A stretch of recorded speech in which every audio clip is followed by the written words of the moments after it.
Hello दोस्तों, कैसे हैं आप सब। आशा करते हैं आप सब मस्त होंगे और अपनी पढ़ाई में व्यस्त होंगे। आज हम सब करने वाले क्या हैं कि आज हम सब करने वाले हैं जो है फिजिक्स 12th के जितने भी प्रीवियस ईयर क्वेश्चन हैं उनको हम करेंगे। और जितने भी क्वेश्चन हैं इसको सबको कर लेते हैं। और आपको करना क्या है, इसको बढ़िया से देख लेना है और रिवीजन करना है। रिपीट करते हैं ये क्वेश्चन को, नहीं तो भूल जाएंगे और वहाँ पे जाने के बाद आपको कम नंबर मिलेंगे। तो शायद फिजिक्स का आंसर करना बहुत ज़रूरी है, क्योंकि हमने देखा है कि इतने हार्ड हार्ड क्वेश्चन आए हैं कि आपने सोचे ना भी होगा कि इतना हार्ड क्वेश्चन आ सकता है। हाँ बिल्कुल आया भाई। आपने आंसर देखो तो एक बार, फिर से एक बार देखो जरा।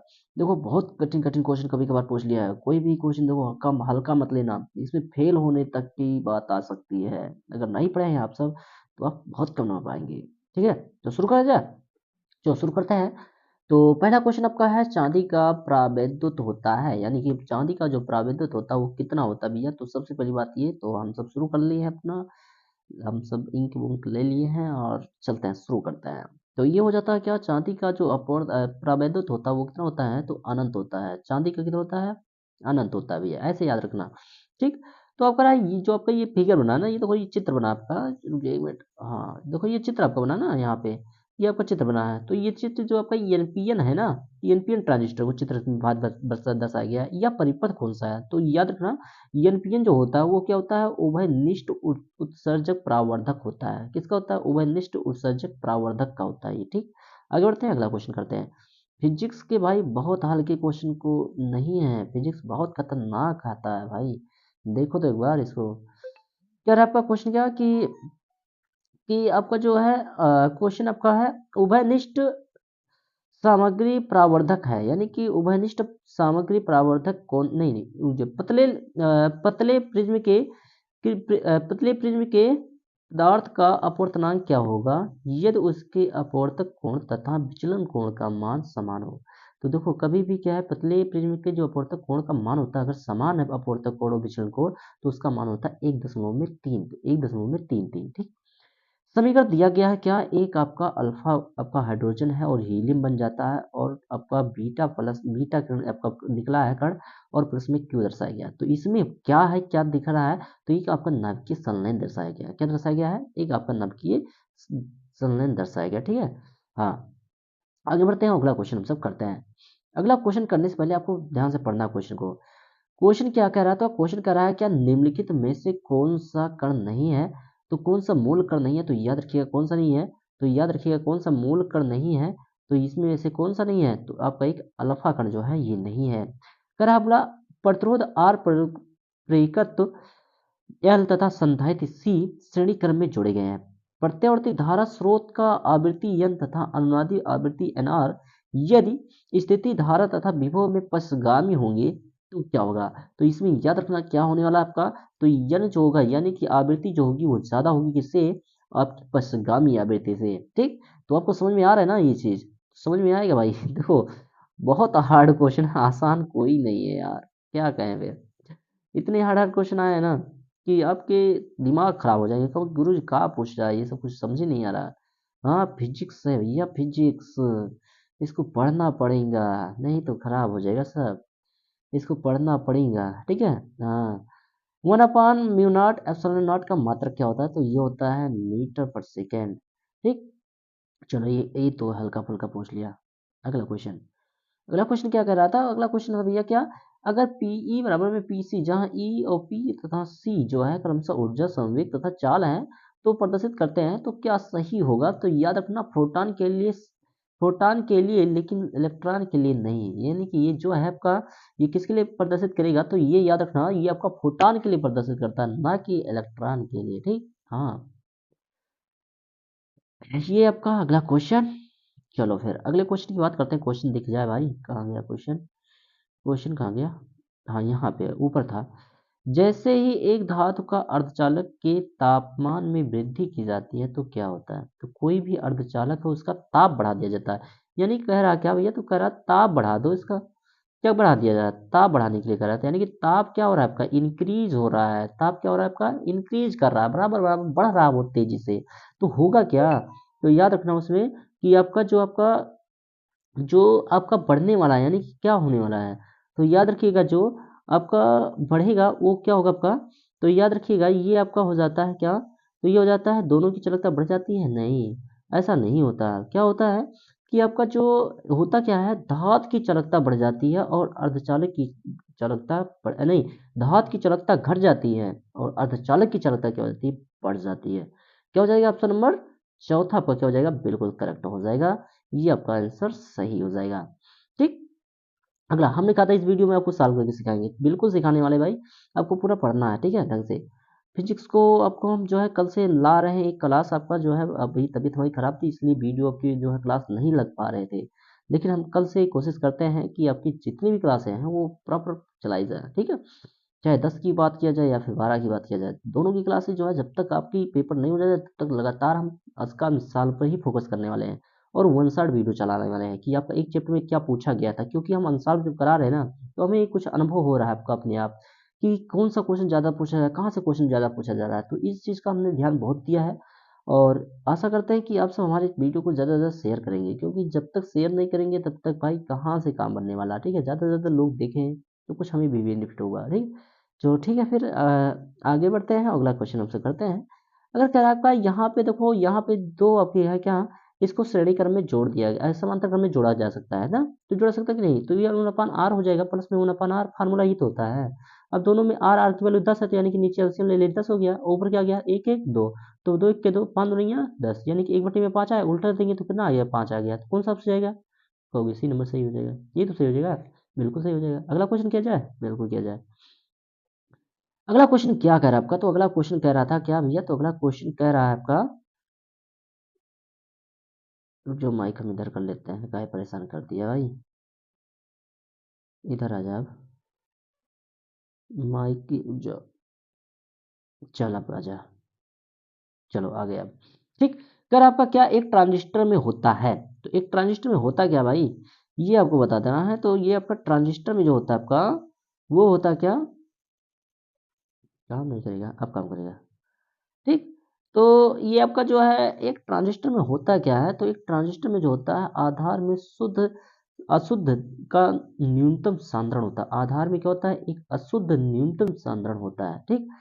एमीटर का नेट क्या कर रहा है, अमीटर का अमीटर का जो कह रहा है एक नेट प्रतिरोध का मान कितना होना चाहिए, तो ये आपका क्या होता है आपका, देखो ये कौन सा सेट हम कर रहे हैं, तो ये सेट आपका चल रहा था, देखो एक बार बता देते हैं आपको, जो ये आपका सेट चल रहा भैया वो सेट चल रहा था कौन सा, तो आपको होगी ये सेट चल रहा था दूसरा आपका, देखो यहाँ पे हमने एक सेट कर लिया है, देखो एक सेट आपके हो गए 6, अब 6 क्वेश्चन आते ना, तो 6 हो गए थे, तो ये दूसरे सेट की बात कर रहे थे हम, किसकी बात कर रहे थे, दूसरे सेट की बात कर रहे थे, है ना।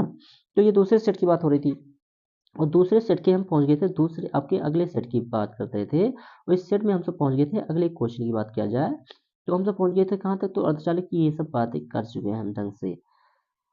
अब क्वेश्चन चल रहा था तो यहाँ तक पहुंच गए थे, ये भी कर लिए ना, तो एक ट्रांजिस्टर में क्या होता है ये भी कर लिए थे, तो अगला 4 नंबर का रहा था क्या, एक जो है एमीटर का नेट प्रतिरोध का मान क्या होता है, तो अमीटर का नेट प्रतिरोध का मान क्या होता है, यह एक धारा मापी जाने वाली धारा में प्रेक्षणीय परिवर्तन नहीं करता, यानी कि क्या हो जाएगा, तो कहोगे ऑप्शन नंबर क्या हो जाएगा 4 हो जाएगा, बिल्कुल सही हो जाएगा। ठीक, आगे बढ़ते हैं, अगला क्वेश्चन हम सब करते हैं। आ जाते हैं हम किस पे, तो तीसरे वाले पे आ जाते हैं, किस पे आ जाते हैं, तो ये आपका कौन सा आ गया, तो तीसरा वाला आ गया, है ना। तो कौन सा आ गया आपका, तीसरा नंबर आ गया। तीसरे नंबर का पहला क्वेश्चन कह रहा है क्या, क्वेश्चन कह रहा है आपका कि कि आपका जो है विद्युत चुम्बकीय तरंगे उत्पन्न होती हैं,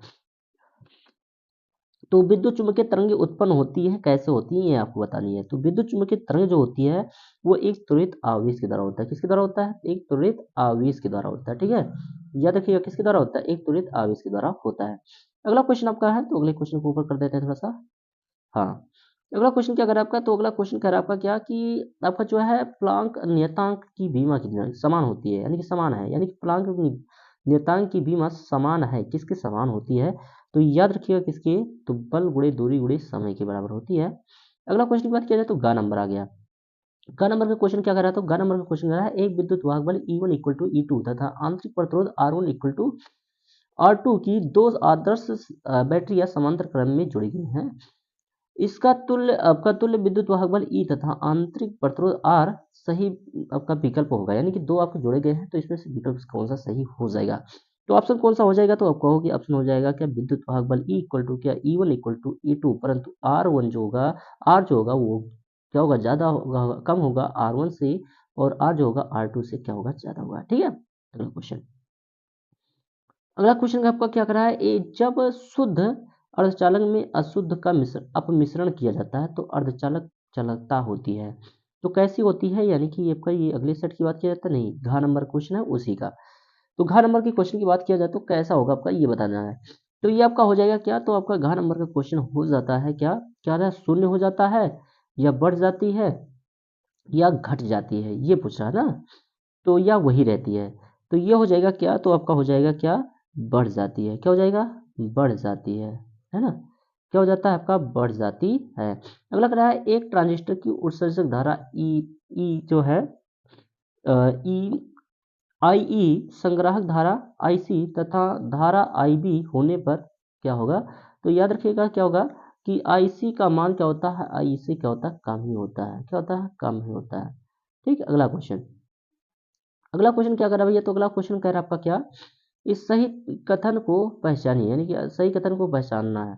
कह रहा है वोल्ट मीटर जो है आपका 4 नंबर है, वोल्ट मीटर का प्रतिरोध कम होना चाहिए, वोल्ट मीटर का प्रतिरोध अधिक होना चाहिए, या फिर कह रहा है आपका वोल्ट मीटर ए मीटर का प्रतिरोध अधिक होना चाहिए, ए मीटर का प्रतिरोध कम होना चाहिए परंतु उसके धारा मापिक से अधिक होना चाहिए। तो कौन सा ऑप्शन सही होगा, तो ये आपका हो जाएगा कौन सा, वोल्ट मीटर का प्रतिरोध अधिक होना चाहिए। ठीक, अगला क्वेश्चन बात करते हैं। अगले क्वेश्चन की बात किया जाए तो अगले क्वेश्चन की बात कर लेते हैं थोड़ा सा, क्या हो जाएगा। ठीक, इसको काट देते हैं पहले। ठीक, तो अगले क्वेश्चन की बात किया जाए तो क्या हो सकता है, तो अगला क्वेश्चन हो जाएगा क्या, सही कथन को पहचानना था, तो हो गया है। अगला क्वेश्चन आपका क्या है, तो सेट आ गया आपका 2023 का चौथा सेट है ना। तो चौथे सेट की बात करें हम, तो सबसे पहले चौथे सेट की बात कर लेते हैं और पहले क्वेश्चन की बात करते हैं। तो चुंबकीय फ्लक्स का मात्रक क्या होगा, तो चुंबकीय फ्लक्स का मात्रक क्या हो जाता है भैया, तो यहाँ पे हो जाता है क्या, तो चुंबकीय फ्लक्स का होता है न्यूटन गुणे में मीटर स्क्वायर प्रति कूलम। ये आपका हो जाता है क्या, चुंबकीय फ्लक्स का मात्रक। अगला क्वेश्चन है आपका क्या, तो अगला क्वेश्चन आपका है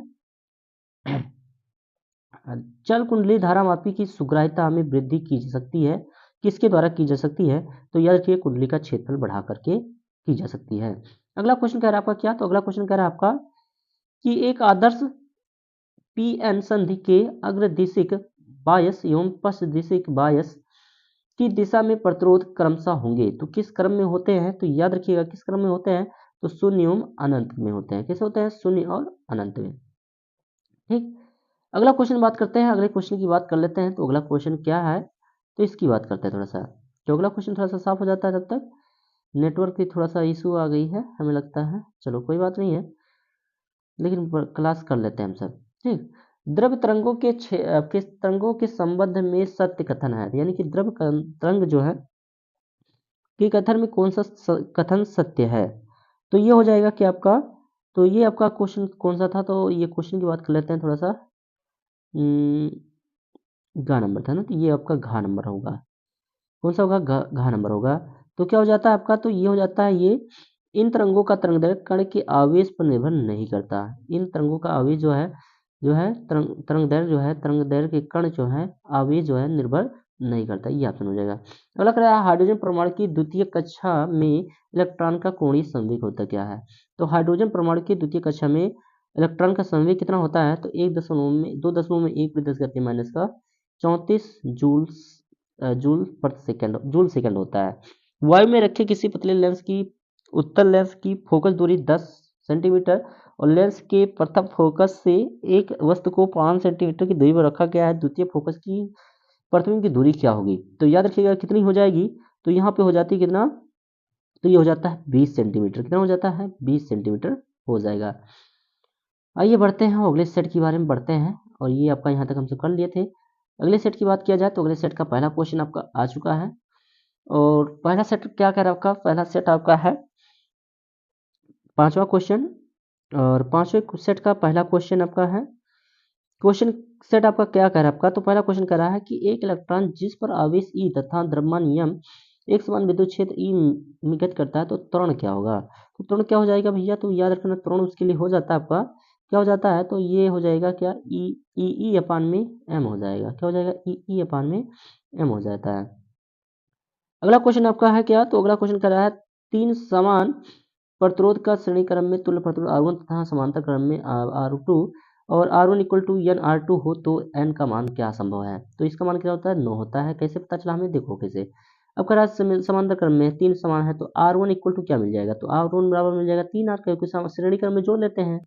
अगर हम कहें तीन समान को जोड़ते हैं समांतर क्रम में, समांतर पैरेलल में, तो R2 इसे मान लेते हैं, तो R2 हो जाता है क्या, तो R2 बराबर मिल जाएगा क्या, तो आप कहोगे 3 आपका R अपान में 3, ये तो मिला। अब R2 बराबर यानी कि R2 बराबर क्या दिया है, एन आर दिया है, ये तो मिला। अब यहाँ पे क्या हो जाएगा भैया, तो आप कहोगे इसका मान रखे R1 इक्वल टू कितना है, तो ये आपका है R1 इक्वल टू कितना, 3R, और R2 इक्वल टू कितना है, इतना, और R1 बराबर में क्या, NR2 है, NR2। तो n की वैल्यू कितनी हो जाएगी, तो 3 त्रिका क्या हो जाएगा, 9 हो जाएगी। तो कितनी आ जाएगी, तो आप कहोगे 9 वैल्यू आ जाएगी। ठीक है, समझ पाइए इस बात को ना। हाँ, तो यहाँ से क्या हो जाता है, तो 9 वैल्यू क्या हो जाता है, करेक्ट हो जाता है। अगला क्वेश्चन क्या आपका करा, एक समान चुंबकीय क्षेत्र में किसी आवेशित कण के वृत्तीय पथ की त्रिज्या अनुपाती होती है किसके। तो याद रखिएगा किसके समानुपाती, अनुपाती होती है, तो ये हो जाता है किसके, तो ये हो जाता है कण के संवेग के भैया, किसके, कण के संवेग के। अगला क्वेश्चन है, हाँ, कर आकार की दी गई अभिक्रिया में अब यक्स है, तो यक्स क्या है भैया, तो इसमें ध्यान रखिएगा आपका 7 था, नाइट्रोजन से एक न्यूट्रॉन निकल गया और कार्बन हो गया, तो यक्स कौन सा क्या निकला होगा, यही बताना था इसमें। तो ये आपका क्या हो जाएगा, तो ये हो जाता है क्या, एक प्रोटॉन होगा। क्या होगा, एक प्रोटॉन होगा। क्या होगा, एक प्रोटॉन होगा। ठीक है, हाँ। ई बराबर दे रखा कितना, तो ई बराबर दे रखा आपका 100 कॉस 6 इंटू में 10 के पावर 80 प्लस में 4x वोल्ट प्रति मीटर से निरूपित एक समतल विद्युत चुम्बकीय तरंग में संचरण के माध्यम का अपवर्तनांक है। तो कितना है भैया, तो आपको याद रखना ये हो जाएगा कितना, तो 2.0, कितना, 2.0 हो जाता है। अगला वैल्यू क्या आपका, तो अगला मान है आपका, अगला सेट आ गया। सेट की बात करते हैं तो चेंज करते हैं सेट को, सेट आपका अगला सेट है। तो अगले सेट की बात किया जाए तो ये 6वां सेट है। ठीक, तो 6वें सेट के बाद एक सेट और रहेगा आपका। क्या है आपका एक प्रत्यावर्ती धारा परिपथ में विभवांतर तथा धारा को क्रमशः v बराबर में 100 साइन कॉस 100 टी वोल्ट तथा I बराबर में 100 साइन 100 टी प्लस में पाई बाई 3 मिली एम्पियर से प्रदर्शित किया जाता है। परिपथ में प्रदर्शित शक्ति होगी तो कितनी होगी, आपको ये बता देनी है। तो कितनी हो जाएगी भैया, तो ये हो जाती है क्या, 2.5 वाट हो जाती है। कितनी हो जाती है, 2.5 वाट हो जाएगी। अगला क्वेश्चन कह रहा है आपका क्या, तो अगला क्वेश्चन है आपका क्या, निम्नलिखित में से सम न्यूट्रॉनिक युग्म है, तो सम न्यूट्रॉनिक युग्म कौन सा है, तो ये हो जाएगा 6 की पावर 12, यानी कि कार्बन और नाइट्रोजन सम न्यूट्रॉनिक आपके हो जाएंगे। अगला न्यूट्रॉनों की संख्या जिसमें समान होती है उसी को सम न्यूट्रॉनिक कहा जाता है। ग नंबर आपके किसी विद्युत चुंबकीय तरंग में चुंबकीय क्षेत्र का आयाम 3 × 10⁻10 टेस्ला, यदि तरंग की आवृत्ति 10⁻12 और हर्ट्ज तथा तब संबंधित विद्युत का आयाम क्या होगा। तो आयाम बताने वाला फार्मूला आपको लगा के आयाम ज्ञात कर लेना है। सॉरी, तो आयाम का फार्मूला क्या हो जाएगा, तो ये हो जाएगा आपका कौन सा, तो ये हो जाएगा 9 × 10⁻2 वोल्ट प्रति मीटर हो जाएगा। अगला क्वेश्चन क्या है आपका, तो अगला क्वेश्चन है भैया, किसी चालक तार में धारा आई प्रवाहित होने पर मुक्त इलेक्ट्रॉनों का प्रवाह वेग भी है। यदि विद्युत धारा को दोगुनी त्रिज्या के तार में 2I हो तो इलेक्ट्रॉनों का प्रवाह वेग क्या होगा, ये आपको बताना था। तो क्या हो जाएगा आपका, तो ये हो जाएगा v हो जाता है। क्या होता है, प्रवाह वेग को किससे नोट करते हैं, v से प्रदर्शित करते हैं। ठीक, कौन सा हो जाएगा, प्रवाह वेग पूछा था तो v हो जाता है। 3 आपके प्रिज्म है, 3 प्रिज्म का अपवर्तनांक 15 अंश तथा परंतु उसके अपवर्तनांक 1.6 और 1.5 है, तो तथा इसका आपका 1.4 है। यदि विचलन कोण का अंश इतने हैं तो प्राप्त होंगे, तो किसका मान ज्यादा होगा, तो याद रखिएगा क्या हो जाएगा, तो ये हो जाता है क्या आपका v1 का मान ज्यादा होगा v2 से, और v2 का मान क्या हो जाएगा, कम होगा किससे, आपका v2 से। ठीक, अगला क्या हो जाएगा, ये आपका cos थीटा बराबर दिया आपका, यानी कि आपका ये सिद्ध करने वाला एक क्वेश्चन आता था, ये था उसी टाइप का क्वेश्चन है। कौन सा क्वेश्चन आपका, चौथा आपका 4 नंबर कौन सा क्वेश्चन है? तो 4 नंबर क्वेश्चन आपको क्वेश्चन एक पढ़े होंगे, 1/में कॉस अल्फा इक्वल टू 10 10 आपका अपान में 10 है ना। तो ये आपका किसके हो जाता था? ये होता था आपका किसके? कॉस अल्फा बराबर में 10 थीटा डैश अपान में 10 थीटा। ये तो हो जाएगा कि किसके? कॉस अल्फा के बराबर होता है। किसके बराबर होता है? कॉस अल्फा के बराबर होता है ये वाला। तो ये आपका फार्मूला डेरिवेशन में आता है ना, डेरिवेशन देख लीजिए इसको, और इसको सिद्ध करना बहुत ज़्यादा पूछता है। तो याद रखिए कौन सा हो जाएगा ऑप्शन ए नंबर ऑप्शन सही हो जाएगा। आ जाते हैं और लास्ट आपके क्वेश्चन पे करते हैं। अगला क्वेश्चन क्या है? चुंबकीय फ्लक्स का मात्रक क्या होता है? आपको भैया पूछा क्या है? चुंबकीय क्षेत्र का चुंबकीय फ्लक्स का मात्रक क्या होता है? तो क्या होता है? बोल्ट, क्या होता है? बोल्ट गुणे में मीटर होता है, इंटू में मीटर होता है। एन टाइप अर्धचालक होता है। तो एन टाइप का अर्धचालक किस प्रकार होता है? तो विद्युत उदासीन होता है। अगला क्वेश्चन क्या है आपका कौन सा? तो अगला क्वेश्चन है आपका, हाँ, अगला क्वेश्चन कर रहा है विद्युत चुम्बकीय तरंगे होती हैं कैसे? तो विद्युत चुम्बकीय तरंग होती है कैसे आपका? तो केवल अनुप्रस्थ होती हैं। प्रिज्म से गुजरने के पश्चात श्वेत प्रकाश के किस रंग का विचलन न्यूनतम होता है? तो किसका विचलन न्यूनतम होता है? तो लाल रंग का होता है। किसका होता है? तो लाल रंग का होता है। अगला क्वेश्चन क्या जाए? अगले क्वेश्चन की बात करते हैं। अगला क्वेश्चन क्या है? लास्ट क्वेश्चन आपका है अगला क्वेश्चन, करा हाइड्रोजन के दो लगातार कक्षाओं के बीच इलेक्ट्रॉन का कोणीय संवेग का अंतर कितना होता है? तो दो कक्षाओं के बीच का अंतर जो होता है वो h अपान में 2 पाई के बराबर होता है। 4 नंबर, धारा वही चालक के चारों तरफ उत्पन्न चुंबकीय क्षेत्र होता है। तो कितना होता है? तो केवल चुंबकीय क्षेत्र के बराबर होता है। तो आपने अगर पूरा वीडियो देख लिया है तो आपको 6 क्वेश्चन सब में थे, तो आपके 7 सेट थे, तो 7 42 क्वेश्चन आपको हमने करा दिया है। आपको क्या करना है? अगर पीडीएफ चाहिए तो हमारे टेलीग्राम से जुड़ जाइए। एसएन की पाठशाला के नाम से हमारा टेलीग्राम है, और उससे जुड़ जाएंगे तो आपको उसमें क्यूज मिलता है रोज का, तो उसको सॉल्व करना भी उसी में सिखाया जाता है, तो आपके लिए आसान हो जाएगा। थैंक यू, मिलते हैं अगले वीडियो में।